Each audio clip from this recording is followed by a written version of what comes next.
তো hello everyone, আজ আমাদের অ্যামস্টারডামের প্রথম সকাল। আজ আমরা দেখতে যাব টিউলিপ।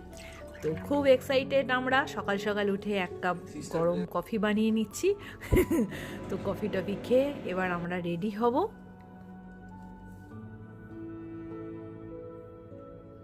তো বেরিয়ে পড়েছি। এই যে এইটা হচ্ছে আমাদের অ্যামস্টারডামের রেনবো স্ট্রিট। তো যাই হোক, আমরা চলে এসেছি অ্যামস্টারডাম সেন্ট্রালে। এখান থেকে আমরা ধরবো একটা বোট। তো একদম অ্যামস্টারডাম সেন্ট্রাল স্টেশনের অপোজিটেই এই বোটটা থাকে। 3-4 মিনিট অন্তর অন্তর একটা বোট। এই যে দেখছো বোটের ভেতরটা, আর সামনে যে বিল্ডিংটা দেখছো ওটা হচ্ছে অ্যামস্টারডাম লুকআউট। আর বোট থেকে নামার সময় প্রথমেই সাইকেলগুলো যায়, তারপরে সব মানুষরা আস্তে আস্তে হেঁটে হেঁটে পার হয়।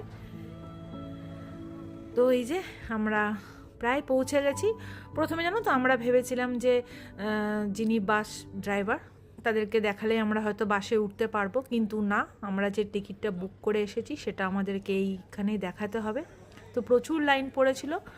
যাই হোক, অবশেষে আমরাও চলে এসেছি।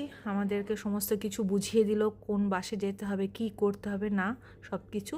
আর এই যে এই সুযোগে শ্লোকও একটু খেলাধুলা করে নিচ্ছে। এই যে আমাদের টিকিটটা, আমাদেরকে সমস্ত বুঝিয়ে দিল কখন আমাদেরকে বাসের কাছে চলে আসতে হবে, কতক্ষণ বাস দাঁড়াবে, আর অন্য কোনো বাসে আমরা উঠতে পারবো না সেটাও তারা বলে দিল। তো বাসে ওঠার জন্য লাইন দিয়েছিলাম এতক্ষণ।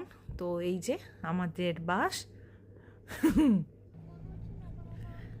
তো ফাইনালি আমাদের বাস ছেড়ে দিয়েছে। তো দীর্ঘ প্রতীক্ষার অবসান ঘটতে চলেছে। আমরা যাচ্ছি সেই বিখ্যাত টিউলিপ গার্ডেন দেখতে।